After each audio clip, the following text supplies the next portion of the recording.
시편 69편 19절에서 36절. 주께서 나의 비방과 수치와 능욕을 아시나이다. 나의 대적자들이 다 주님 앞에 있나이다. 오늘 시편 69편 하반절을 묵상함에 있어서 다윗의 기도가 예수님의 기도를 많이 닮았고, 또 다윗의 순환이 예수의 고난을 많이 닮았다. 그래서 신약에서도 이렇게 인용하는 부분들이 많이 들어 있습니다. 그래서 이 시편 다윗의 시를 묵상할 때 늘 머릿속에는 예수님이, 주님이 나타나야 시편을 잘 읽을 수 있는 것이 있지요. 그래서 오늘 19절에 보면 주께서 나의 비방과 수치와 능욕을 아시나이다. 나의 대적자들이 다 주님 앞에 있나이다. 이렇게 할 때 대적이 전부 주님 앞에 있습니다. 주님이 보시기에 대적이 다 눈에 보이고 다 알고 계시고 그렇습니다. 그렇게 얘기하는데, 우리는 기도할 때 대적이 주님 앞에 있습니다 이렇게 기도합니까? 안 하잖아요. 근데 성경을 읽으면 그렇게 기도하라고 얘기를 하고 있죠. 우리는 예수 안 믿는 사람도 하늘이 내렸다 본다, 하늘이 무섭지 않느냐, 이런 말을 할 때가 많이 있습니다. 그게 주님 앞에 있는 건데, 비방이 뭡니까? 대적들이 이 나를 비방하는 거죠. 그리고 수치가 뭡니까? 내가 당하는 수치지요. 모욕도 내가 당하는 거. 대적자들이 비방하면 나는 그게 수치스럽고 모욕을 당하는 건데, 뻔뻔스러우면 수치를 안 당하죠. 뻔뻔스러우면 능욕을 당할 일이 없습니다. 비방을 아무리 해도 끄떡도 안 합니다. 어떤 분은 대통령을 보고 이렇게 얘기합니다. 그렇게 얘기하면 좀 들을 텐데 안 듣는다, 이렇게 얘기하는 사람이 있는데, 그건 능력입니다. 아무나 그렇게 할 수 있는 게 아닙니다. 그렇게 떠들면은 좀 귀담아 듣고 와가지고 한마디라도 해야 되는데 꼼짝도 안 한다고 이렇게 얘기를 하는 적이 있는데, 우리는 그 수치와 능욕을 당하는 사람은 지금 힘이 없어서 지쳐서 거의 이 마음이 상해서 정말 근심에 쌓여서 기도를 드리고 있는 것입니다. 근데 하나님 말씀 딱 듣고 나면 이 수치와 능욕이 사라집니다. 그 비방이 아무것도 아닙니다. 왜냐하면 진리의 투구를 쓰고 흉배를 붙이고 갑옷을 입었기 때문에 어지간한 것도 끄떡도 안 합니다. 말씀의 전신갑주를 입었기 때문에 그런 것이죠. 20절 읽어봅니다. 비방이 나의 마음을 상하게 하여 근심이 충만하니 불쌍히 여길 자를 바라나 없고 긍휼히 여길 자를 바라나 찾지 못하였나이다. 우리가 항상 입을 열면 내가 섭섭한 얘기, 내가 힘들었던 얘기, 내가 고생했던 얘기, 참 불쌍했던 옛날 얘기를 생각합니다. 마음이 막 상하죠. 그리고 그걸 누가 인정해 준 사람이 한 사람이라도 있으면 좋겠는데 아무도 인정을 안 해줍니다. 그 누구도. 그래서 근심이 충만해도 아무도 불쌍히 여길 자가 없고 긍휼히 여길 자가 없습니다. 그러니까 자동으로 하나님을 찾죠. 내가 신앙이 좋아서 처음부터 하나님을 찾는 그런 건 없습니다. 대적이 비방하고 마음을 상하게 하고 근심이 충만할 때 절에도 가고 점집에도 가고 무당도 부르고 무슬림도 가보지만은, 그러나 거기서 불쌍히 여기는 자가 없고 긍휼히 여기는 자가 없다는 것을 알게 될 때는 하나님께 돌아오는데, 하나님께 솔직하게 이 다윗처럼 있는 대로 하나님 앞에 얘기를 하게 되죠. 그래서 하나님을 믿을 때 잘 먹고 잘 지내고 넉넉하고 이런 상태에서 하나님 만나는 것은 가식적인 거죠. 그냥 형태로 많은 사람들이 가니까 이렇게 대표적으로 좀 남들을 따라서, 그런 거는 신앙이 시편도 쓸 줄도 모르고 시편 읽어도 무슨 말인지 모르고 그런 거죠. 그런데 힘들고 어려워질 때 오직 주만 바라면서 주님의 째다카를 원하는 거죠. 째다카가 뭡니까?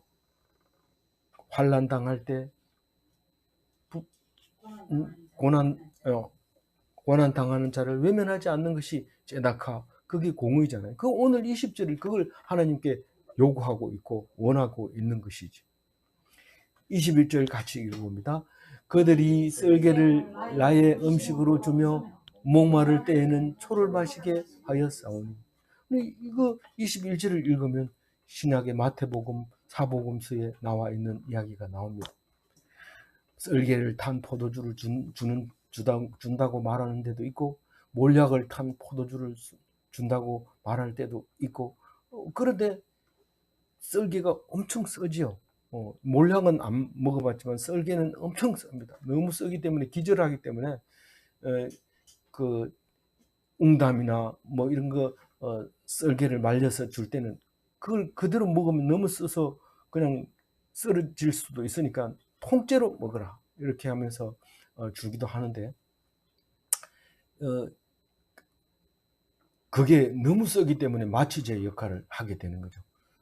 몰약을 탄 포도주도 그렇고. 그래서 공관복음에서는 썰개를 탄 포도주를 줬을 때 안 마셨다고 얘기를 하고 있습니다. 마태복음 27장 34절 읽어볼까요?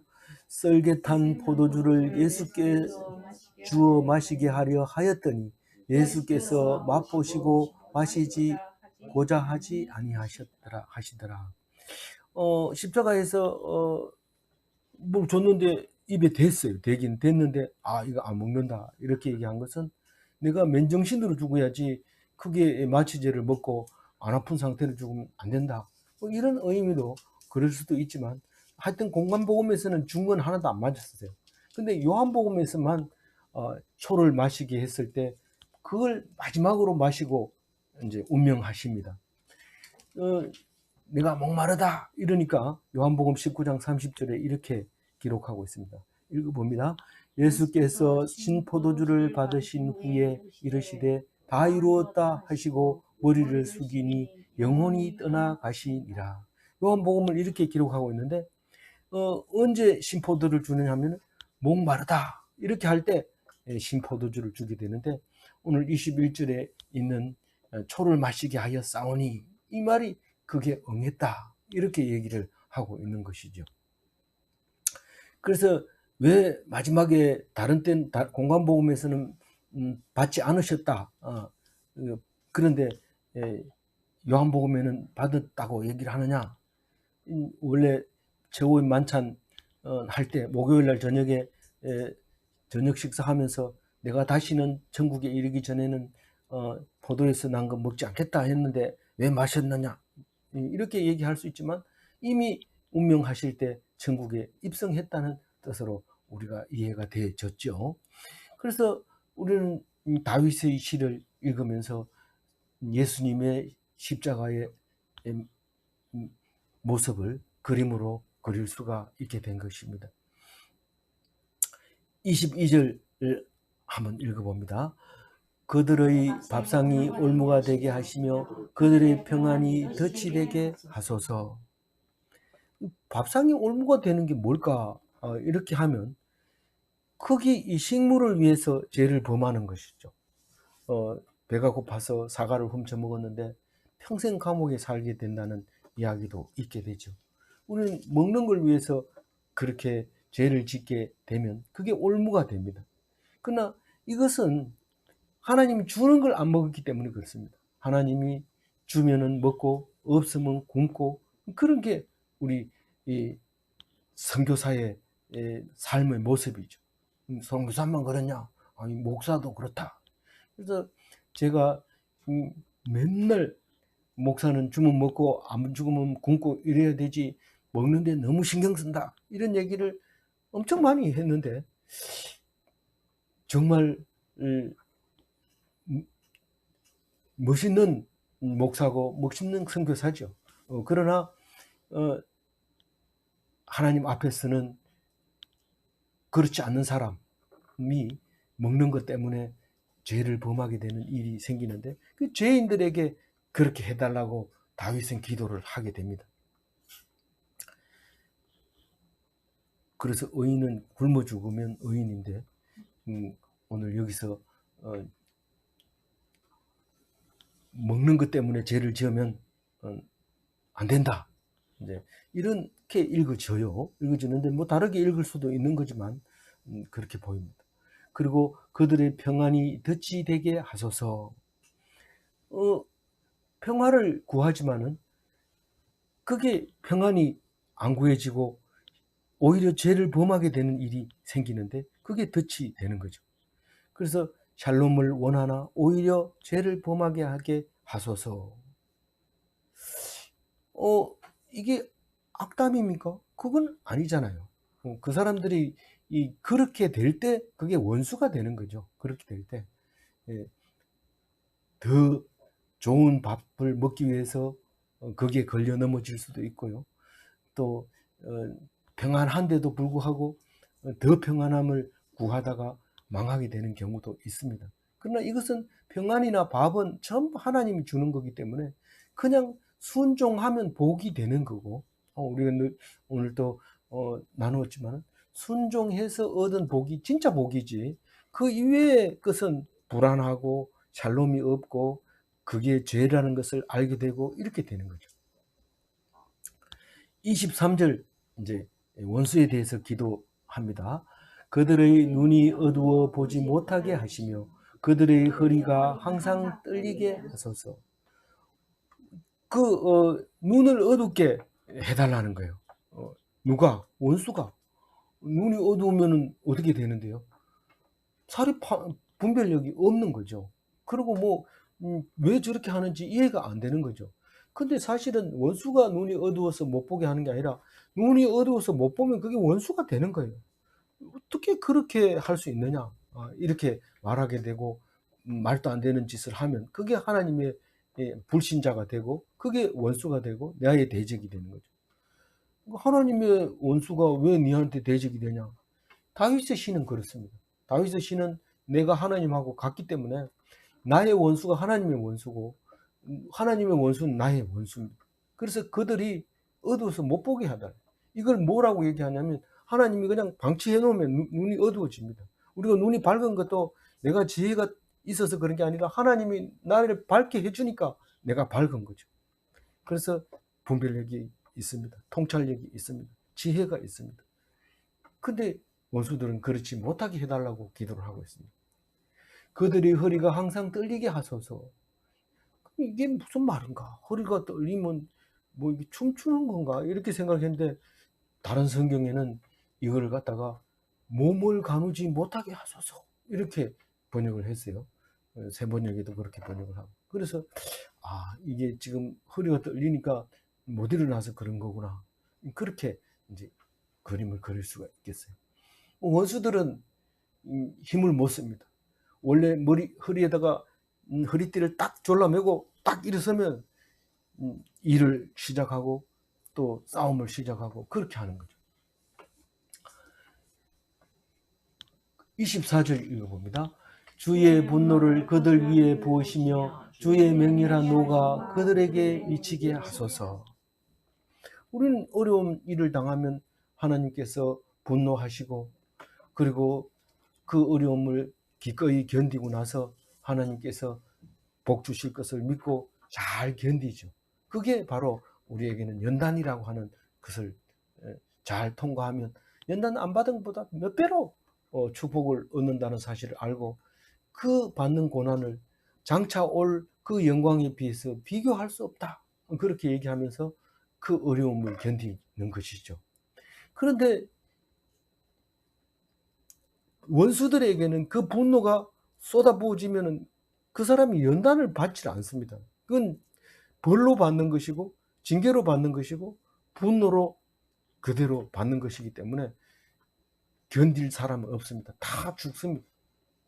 그래서 악인들은 다 죽게 하시고 이렇게 읽어도 되죠. 주의 맹렬하신 노가 그들에게 미치게 하소서. 이게 잘못 읽으면 그들을 미치게 이런 게 아니고 미치게 하옵소서. 24절이요. 그들이 노를 당하게 하소서 그런 말이죠. 25절 읽어볼까요? 그들의 거처가 황폐하게 하시며 그들의 장막에 사는 자가 없게 하소서. 황폐해서 거처가 없게 해달라고 말하고 있습니다. 황폐해서 거처가 없으면 뭐가 됩니까? 유리방황하게 되고 주인이 없는 강아지처럼 유기견처럼 그렇게 되는 것이죠. 유기견은 참 좋겠다. 주인이 없어서 자기 멋대로 댕기고. 그렇지만 주인이 없으면 좋을 것 같지만 먹을 것이 보장이 안 되고 어려움을 당할 때는 자기를 지켜주는 주인이 없기 때문에 도망을 가지. 그러나 집에 매놓고 양식을 주는 부모가, 주인이 있으면 마음껏 소리 지릅니다. 마음껏 소리 지르고 최선을 다해서 소리 지르죠. 그런데 유기견은 소리를 못 지릅니다. 기가 죽어서 도망을 가고 눈치를 살피고 어른거리고 이는 드러내놓고 짖긴 하지만 그렇게 마음 놓고 소리를 못 지릅니다. 근데 묶어놓은 개는 주인이 말리는데도 막 말리지 마 이러면서 막 짖는데 무섭죠. 그래서 개소리만 들리면 우리가 옆으로 안 가는데, 왜냐하면 우리 이웃 중에서도 개 깨물려 가지고 흔적이 있잖아요. 그래서 개인이 뭐 개한테 물릴 일이 뭐 있어요. 가까이 갈 필요. 개소리만 나면 멀리 가봅니다. 개 키우는 사람들은 막 뭐라 할지 모르지만 하여튼 개는 자꾸 피해가지고 갑니다. 그래서 이 장막이 없다는 것은 하나님이 안 계신다는 거예요. 그 유리방황하고 유기견이 돼서 니 어디 가냐 몰라. 니 이제 앞으로 어디 갈 건데 몰라. 이런데 우리 하나님 믿는 사람은 니 어디 갈 건데 집에 가지. 니 어디 갈 건데 하나님 곁으로 가지. 그래서 분명하고 확실한 대답을 할 수 있습니다. 하나님 믿는 사람은. 그래서 뭐 죽어도 걱정 없어요. 왜냐하면 갈 곳이 있으니까. 그러니까 두렵질 않죠. 마치 나사가 빠진 것처럼 약간 이상한 것처럼 그렇게 보여질지라도 그게 하나님 앞에서 백성이 되는 자격이고 모습이죠. 26절 읽어봅니다. 무릇 그들이 주께서 치신 자를 핍박하며 주께서 상하게 하신 자의 슬픔을 말하였사오니. 이 원수들이 하는 짓이 주님이 탁 치면은 고난을 당하기 시작합니다. 힘들어서 어려워서 환난을 당하게 되는데 그때 하나님께 기도하면 하나님 외면하지 않고 도와주십니다. 그런데 그 환난을 당할 때 그 원수들이 너무 좋아하는 거죠. 꼴 좋다, 잘난 척 하더니 이렇게 하는 거죠. 그러니까 그걸 기도하지 않을 수가 없어요. 주님께서 탁 치면은 주님 치니까 많이 아프겠다. 니 나중에 안 아플 때 나 좀 봐줘 이러면서 떡 한 그릇 갖다 주고 커피 한 잔 사주고 이렇게 하면 좋은데 그걸 안 하고 오히려 미워하고 닌 돈 없잖아 이러면 오지 마라 이렇게 한다는 거예요. 그게 주께서 치신 자를 핍박하며 주께서 상하게 하신 자의 슬픔을 말하였사오며. 여기서 말했다는 것은 오늘 제가 뭘 해야 되는데 제가 못했습니다 이렇게 고백하는 거하고 다른 얘기입니다. 뭐냐면 수군거리는 거죠. 예, 이게 이 아픈 상처를 자꾸 건드리는 거예요. 쟤는 그랬대, 쟤는 그랬대. 그럴 줄 알았어. 그게 뭐야? 이렇게 하면서 자꾸 말한다는 거죠. 그래서 이게 말이라고 하는 게 굉장히 중요하죠. 말해가지고 천냥빛을 탕감받는 경우가 있는가 하면 그렇게 애써서 공로를 세워놓고 말 한마디로 그냥 물거품이 되고 그 했는 것이 다 벌로 네가 왜 그렇게 했냐 이래서 벌로 망할 수가 있는데 그게 말이라는 능력입니다. 그럼 말을 잘해야 되겠네요. 뭘 잘해야 되지? 말을 잘해야 되는 게 아니라 말을 하나님 말씀을 듣고 그대로 따라해야 되죠. 그래서 말 잘하면 웅변은 언이고 침묵은 금이다. 그런데 왜 침묵하는데 금이 되냐? 우리는 말씀 속에서 성경 말씀 속에서 그걸 이해를 하고 필요할 때만 말하지 그냥 막 하다가 그냥 쫄딱 망하는 일이 없어져야 돼요. 그게 만약에 혹시라도 말하다가 아이고 망했다 이러고 내 입을 찢고 싶은 때가 있습니다. 그럴지라도 하나님 앞에 탁 내놓고 얘기하면 그 문제 싹 해결해 줍니다. 어쨌거나 우리는 말이라고 하는 것은 실제로 있었던 거하고 같은 거고 또 실제로 없었던 거와 같기도 하고 그 말이 그만큼 있는 겁니다. 말하지 말아야지 이러고 안 하면 손해 볼 수도 있지만 꼭 말을 해야 될 때는 말을 해야 됩니다. 그래서 하나님께 맡겨야 됩니다. 어떤 게 옳은 건지 잘 모를 때는 하나님 나 이렇게 말했습니다. 거기에 대한 책임은 하나님 지십시오. 이렇게 해야 우리는 당당하고 뻔뻔스럽게 살 수 있는 겁니다. 27절 읽어봅니다. 그들의 죄악에 죄악을 더하사 주의 공의에 들어오지 못하게 하소서. 이 원수들의 이 죄악은 가만 놔두면 점점 죄악을 더하게 됩니다. 왜냐하면 내버려 둔다는 것은 그 일을 그대로 하도록 내버려 두는 거죠. 그래서 우리가 뭔 죄를 딱 지었을 때 하나님이 가만 놔두네? 이러면서 또 합니다. 가만 놔두는 게 아니라 그 죄를 짓는 순간 벌써 하나님께서 벌을 딱 내립니다. 어떤 벌을요? 내버려 두는 죄를 벌을 받게 됩니다. 그럼 그게 죄악이 쌓이고 결국은 죽음에 이르는 것이죠. 우리가 무슨 죄 된다 이런 거 한번 해보고 괜찮네 이러고 또 하고 이러면 결국은 그들의 죄악에 죄악을 더한 것이 되는 것입니다.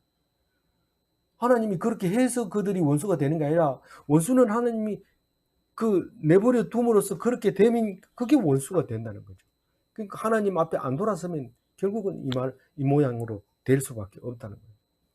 그래서 주의 공의에 들어오지 못하게 하소서 이 말이 뭡니까? 사실은 죄악을 졌다가 터지기만 하면 됩니다. 터지기만 하면 되는데 안 터졌는 게 그게 망하게 되는 거죠. 그래서 무슨 잘못을 했는데 딱 별통이 났어요. 그럼 감사해야 돼요. 왜냐하면 주의 공로로 공의에 들어가기 때문에 공의에 들어가면 살거든요. 근데 안 터지면 공의에 못 들어갑니다. 터지면 어떻게 됩니까? 불쌍하게 되잖아요. 불쌍하게 되면 불쌍한 것을 하나님 앞에 내놓으면 하나님이 외면하지 않으시는 게 그게 공의란 말이에요. 째닥하란 말이에요. 그래서 주의 공의에 들어오지 못하게 하려면은 계속해서 죄를 지으면서 들통이 안 나도록 내버려 둬야 된다. 그게 결국은 사망에 들어가는 거죠.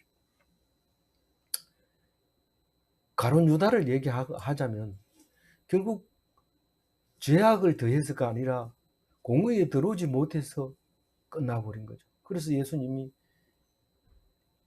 나지 않은만 못하다 이렇게 말하게 되는 거죠. 그래서 가룟 유다를 생각할 때마다 가슴 아픕니다. 나도 가룟 유다처럼 돈깨를 맡아가지고 있을 정도로 또 오빠 부대가 있을 정도로 잘생겼고 공부도 잘했고 예루살렘에서 자랐고 그렇다면 정말 좋았겠다 싶으지만 죄악에 죄악을 더해서 결국은 공의에 들어오지 못하게 되는 모습을 보면서 내가 힘들고 어려운 게 얼마나 감사하고 기쁜지 모릅니다. 하나님은 내버려 두지 않기 때문에 그런 거죠. 그러니까 이 공의에 들어오지 못한다 이 말은 긍휼을 입을 수가 없다는 거죠. 긍휼을 입을 수 없다. 죄 지은 사람은 뭐라고 얘기해요? 내가 왜 불쌍해? 내가 뭐 못해 모자라서 이렇게 얘기하는데 그게 죄악에 죄악을 더하는 사람의 상태가 그런 거죠. 힘들고 어려울수록 하나님이 기뻐하신다는 사실을 오늘 또 말하고 있잖아요. 오늘 또 말하고 있는데 우선 29절 읽어보고 28절 읽어봅니다. 그들을 생명책에서 지우사 의인들과 함께 기록되지 말게 하소서. 우리는 교회에 다니는 사람은 다 생명책에 이름이 기록되어서 영원히 지워지지 않는다고 하니까 너무 좋아가지고 지금 멋대로 살고 있는데 다윗은 지우라고 해요. 하나님 지워보세요. 우리는 원수가 교회 밖에 있는 줄 알았는데 교회 안에 있네요. 생명책에 이름이 돼 있는 농명되어 있는 사람들의 명단이 이 속에 있네요. 근데 그 사람 이름 지워주세요. 그럼 그 사람 누군데? 원수요. 악인들요. 왜? 의인들과 함께 기록되는 거 그렇게 하지 마세요. 네가 뭔데? 나는 말하면 하나님이 들어주시는 하나님의 아들이잖아요. 이렇게 그럼 지워줄게. 그 소리를 들으면 너무 기분 좋죠. 근데 나만 있고 네 이름 지워줬다 이러면은 니는 원수다 이런 말이죠. 근데 겉으로 얘기 안 하고 하나님한테만 얘기해야 돼. 얘기하면 얻어맞으니까 맞으면 아프거든요. 그래서 이걸 다른 말로 얘기하면 배신의 백성 지워집니다. 이런 명단이 한번 써놓은 게 안 지워지는 게 아니고 끝까지 신앙을 잘 지켜야 됩니다. 그렇게 교회 잘 다녔는데도 그렇습니까? 우리는 알 수 없습니다. 믿음은 우리는 알 수가 없습니다. 29절 읽어봅니다. 오직 나는 가난하고 슬퍼오니 하나님이여 주의 구원으로 나를 높이소서. 이게 뭡니까? 나는 하나님이 필요합니다. 긍휼이 필요합니다. 하나님의 째다카가 필요합니다. 하나님의 눈동자가 필요하고 하나님의 돌보심이 필요합니다. 그 말을 이렇게 하고 있는 거예요. 오직 나는 가난하고 슬퍼오니 하나님이여 주의 구원으로 나를 높이소서. 맛있는 거 먹고 배가 불러가지고 트럼하면서 나는 가난하고 슬퍼오니 이런 기도를 어떻게 해요? 그럼 긍휼을 여김을 받을 수 없잖아요. 못 받죠, 당연히. 그러면 아무 때고 긍휼을 받는다고 네가 생각하나? 니는 말만 하면은 다 들어준다고 생각하나? 그렇지 않다. 네가 힘들고 어려울 때 하나님이 함께 하신다. 그걸 기억해라. 그럽니다. 그럼 부자일 때는 그럼 가난해져야 되나? 다 팔고. 그렇게 하지 말고 주거든 감사하고 하나님께 하라고 하는 것만 잘하고 순종하고 귀 기울여서 말씀을 듣고 있으면, 그러나 가난이 오더라도 이길 수 있다. 그게 너에게 샬롬이 될 것이다. 그렇게 할 때 비록 가난하지 않고 슬프지 않을지라도 하나님께서는 나에게 하신 말씀으로 들려지게 되는 것이죠. 그래서 가난하고 슬플 때, 진짜 슬플 때 기도를 하는 거죠. 하나님이여 주의 구원으로 나를 높이소서. 주님이 구원해 줘야지 나를 높이는데, 사실은 이 말씀이 아까 말씀한 것도 다 거기 예수님을 빗대어서 예수님의 예표로 오게 됐고 그렇지만은 오늘 이 말씀을 들으면서 하나님께서 구원으로 나를 높였는데 어떻게 높였어요?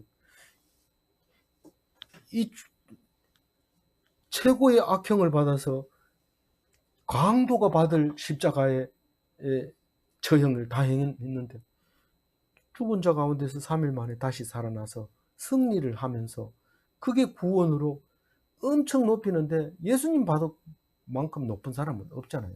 최고로 높아지는데 이 다윗의 기도가 응한 거죠. 그래서 예수 이름으로 존귀하게 되는 것을 볼 때 그 구원이 엄청 높아진다는 사실을 29절에서 볼 수 있는 것입니다. 그건 누구에게 이런 일이 일어난다고요? 공의가 필요한 사람에게. 공의가 필요한 사람은 어떤 사람이라고요? 가난하고 슬픈 사람. 그 사람에게 임하신다는 그 공의를 말하고 있는 거죠. 30절 읽어봅니다.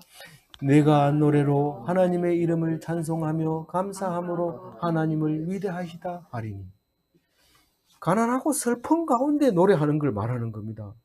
이게 뭔 유행가 새로 나온 거 그거 노트에다 적어가지고 그거 보고 부르는 노래, 그 노래 아니고, 이거는 가난하고 슬픈 가운데서 입에서 찬송이 나오고 하나님, 할렐루야, 여호와, 예수님 이렇게 부르는 그 찬송을 말하는 거죠.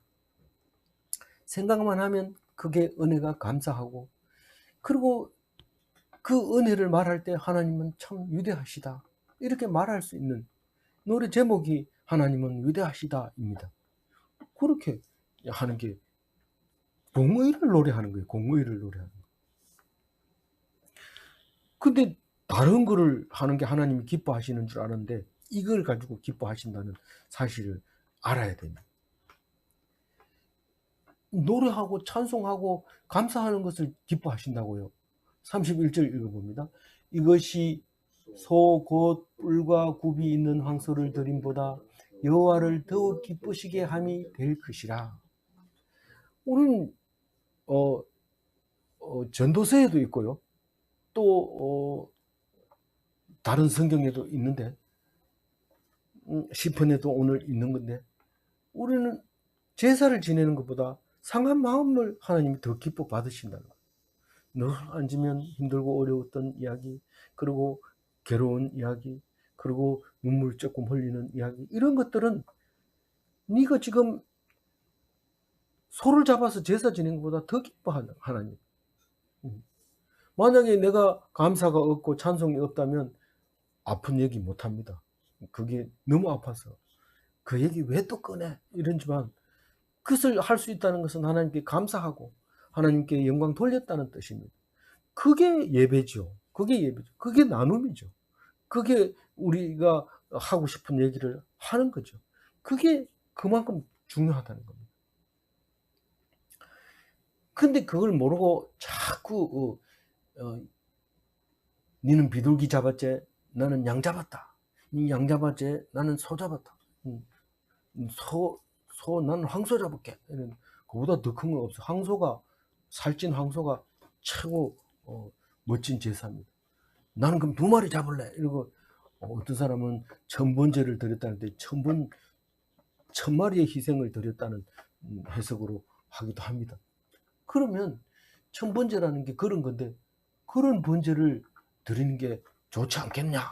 나 그거 싫대요. 하나님, 그거보다 더 좋은 것은 이 아픈 마음, 힘든 마음, 서러운 마음, 불공평하다고 생각하는 그런 불의, 이런 것들을 하나님 앞에 내놓을 때 그걸 기뻐한다. 그걸 어떻게 알아요? 그 성경이 그냥 만들어낸 거 아닙니까? 아니, 젖 먹는 애가 오늘 뭐 수입 얼마 있어야 우리 살 수 있어요. 이래 젖 먹다가 그래 얘기한다면 엄마가 깜짝 놀라가지고 얘가 뭐 이런 애가 있나 이러면서 내던지면서 젖을 안 주면서 점쟁이한테가 물어볼 겁니다. 우리 애가 이런데 어떻게 합니까?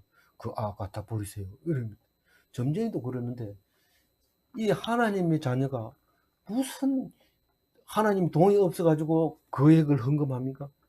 하나님이 그거 쓴다고 합니까? 그런데 하나님 그거보다는 그 아픈 마음을 와서 얘기하고, 하나님 이게 말이 됩니까? 이러면 말이 된다. 왜 그런데 이거를 주십니까? 내가 있다는 것을, 내가 했다는 것을 알게 하려고 그랬다. 감사합니다. 그래서 안진뱅이도 기뻐하고, 또 모두 기뻐하고, 나병 환자도 기뻐하고, 또 모두 기뻐하고, 정신 미친 사람도 귀신 쫓아내가지고 기뻐하고. 기쁨이 없을 수 있는 사람이 하나도 없다. 어떤 경우라도 기쁨은 있을 수 있다. 그렇게 하면서 난 그걸 원한다. 그렇게 얘기합니다. 32절 읽어봅니다. 공고한 자가 이를 보고 기뻐하나니 하나님을 찾는 너희들아, 너희 마음을 소생하게 할지어다. 이 일을 보고, 뭐 이빨을 보고, 뭐 치아를 보고 아니잖아요. 뭐를 보고? 너희들이 하나님이 더욱 기뻐하는 그것을 보고 공고한 자가 기뻐해. 너는 하나님이 기뻐하면 네가 좋아하네. 우리는 하나님이 기뻐하면 우리 좋아하죠. 그럼 우리가 좋아하면 하나님이 기뻐하죠. 희한하다. 어떻게 그렇게 맞냐? 우리가 거울을 보고 있는 거나 마찬가지입니다. 내가 한 발짝 거울 앞에 가면 하나님 2발짝 가까이 오죠. 그거하고 똑같은 거야. 하나님은 내가 하나님하고 부르는 사이에 벌써 와 계셔. 그 놀라운 하나님이신데 빛의 속도로 오신다니까. 그런데 공고한 자가, 힘들고 어려운 사람이 그걸 봅니다. 노래하고 찬송하는 걸 더 좋아하는구나. 황소 드리는 걸 더 좋아하지 않는구나. 이 말은 조금 이상하지만 하여튼 그렇게 우리는 논리적으로 말할 수 있는 거죠. 공고한 자가 그것을 보고 기뻐하는데 하나님을 찾는 너희들아, 너희 마음을 소생하게 할지어다. 아이고, 내 같은 건 살아서 뭐해? 이러고 힘을 잃고 쓰러져 있을 때, 아니 정말 그러나? 이러고 벌떡 일어나게 되는 게 소생한 거죠. 죽어가던 생명이 살아나는 게 소생이죠. 그게 마음이 힘을 얻으면 그걸 소생한다. 마음이 힘을 얻으면 소생. 33절 읽어봅니다. 여호와는 궁핍한 자의 소리를 들으시며 자기로 말미암아 갇힌 자를 멸시하지 아니하시나니. 이 궁핍한 자와 하나님 믿다가 감옥에 들어간 거하고 어떻게 같은 거냐? 같이 병렬로 해놨냐? 이 얘기를 하고 이 얘기하고 다른 얘기 아니냐? 같은 얘기입니다. 우리가 힘 안 들 때는 하나님을 안 찾지만 힘들 때는 다 하나님을 찾습니다. 그렇게 부자도 죽을 때는 신은 정말 있을까? 평소에 좀 물어보죠. 평소에 죽어가면서 그런 얘기를 합니까? 그 있다 이래도 정말 있을까?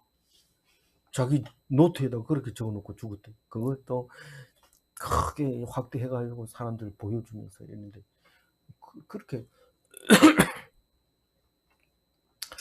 평소에 찾아야 돼. 그래서 궁핍한 자의 소리가 하나님을 외면하지 않는 거죠. 그래서 또 하나님을 찾다가 고난을 더 당하게 돼요.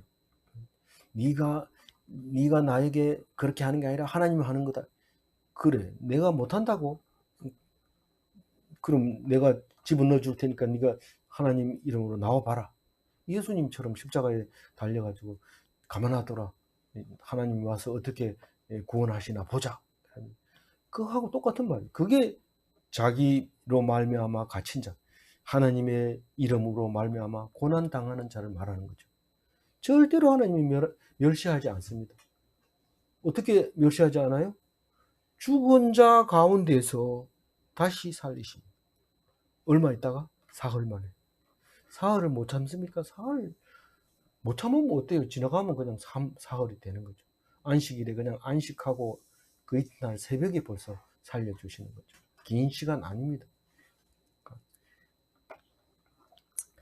그런 여호와를 다윗은 고백하는데 우리는 이 정도도 고백할 수 있어요. 그런데 실제로 해보라고 그러면 못해요. 이게 머리가 안 돌아가, 지혜가 안 돌아가.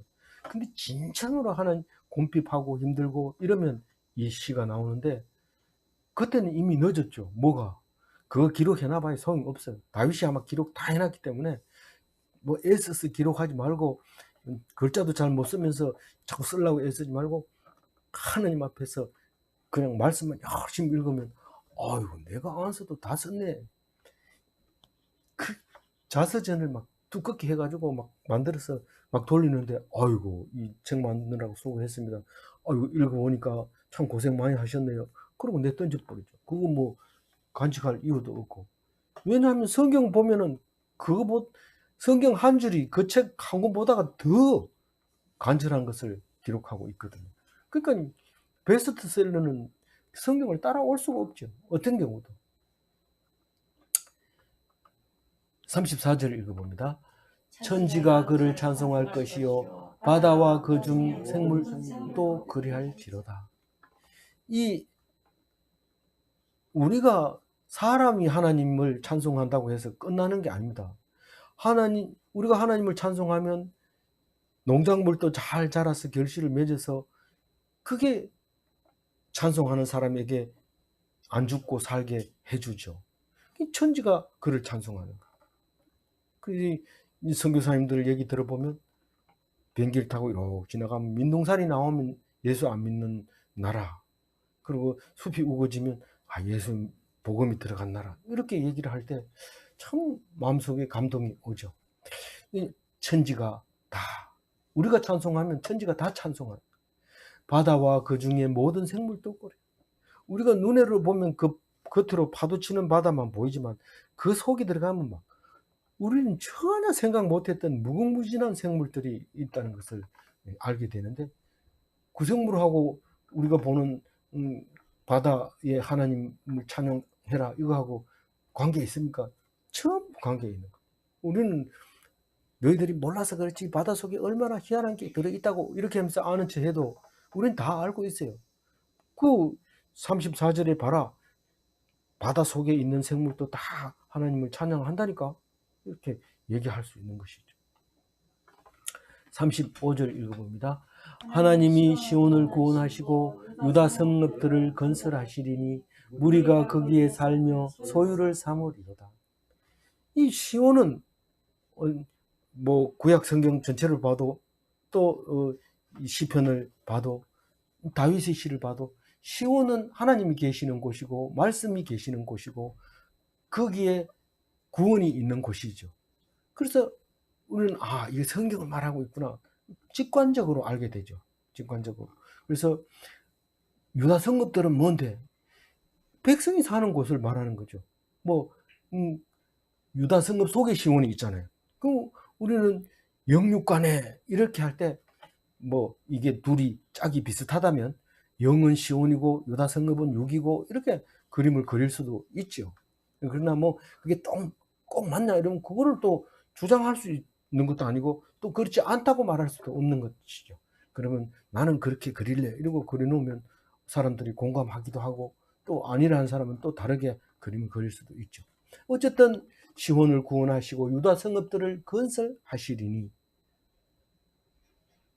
우리가 교회는 꼭 건설합니다. 성경 하나만 가지고 우리가 성경만 읽으면 돼. 각자 성경 읽어. 그러면 하나님 나라가 오는 거야. 이렇지만 성도들이 서로 교통해야 됩니다. 서로 주고받고 그렇게 해야 되는데 그게 성읍에서 이루어지는 것이요. 그래서 그 무리들이 성도들이 사는 곳 그게인데 그게 소유로 삼는다 이랍니다. 이게 기업으로 삼는다 그는 뜻입니다.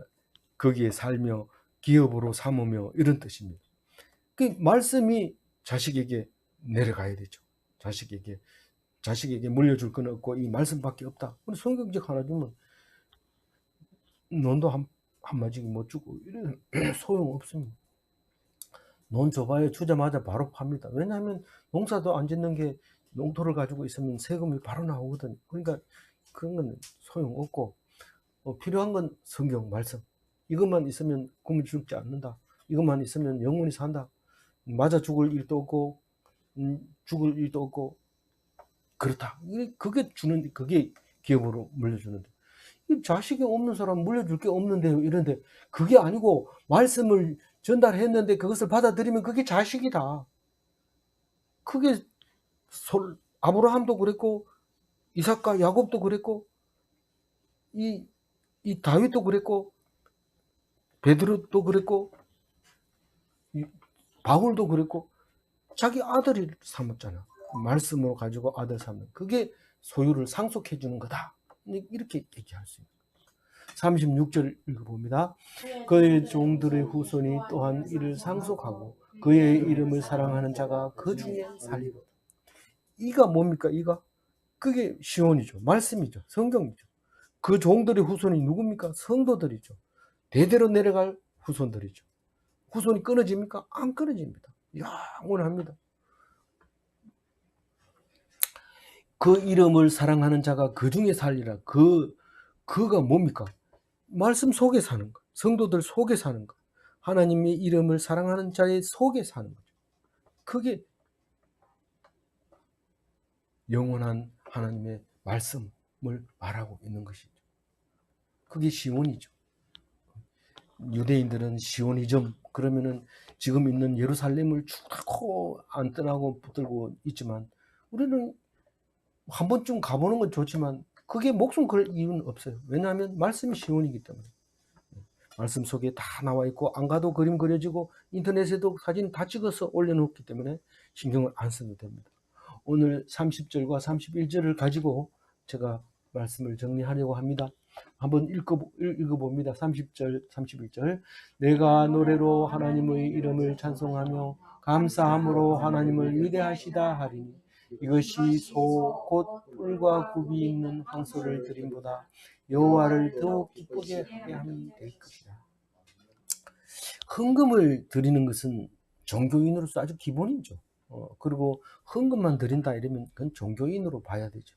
그러나 항상 기뻐하는 것은 신앙인이 많이 할 수 있는 것입니다. 그래서 헌금 드리는 것은 종교인이 되고 항상 기뻐하는 것으로 신앙인이 됩니다. 이 말씀으로 오늘 또 하나님 앞에서 하나님 기뻐하시는 귀한 삶을 사시기 바랍니다. 기도하겠습니다. 하나님 감사합니다. 오늘 시편을 묵상하면서 하나님께서 참된 제사를 무엇인지 가르쳐 주시고 우리가 제사를 제대로 드리는지 알게 해주시고 또 무엇이 원수인지 또 무엇을 기도해야 될지 많은 것을 가르쳐 주시니 감사합니다. 이 말씀 꼭 붙잡고 또 생각이 안 나면 또 보고 또 어떻게 해야 될지 모를 때 또 들여다보는 귀한 하나님의 말씀이 되게 하시고 시온의 동상이 되게 하시고 그 시온을 찾아가는 마음이 늘 우리 마음속에 가득하게 도와주시옵소서. 늘 위로해 주시는 하나님, 말씀으로 힘을 얻게 해주시는 하나님, 지켜주신 은혜를 감사합니다. 오늘도 주님 의지하옵고 감사하며 우리 주 예수 그리스도 이름으로 기도 올리옵나이다. 아멘.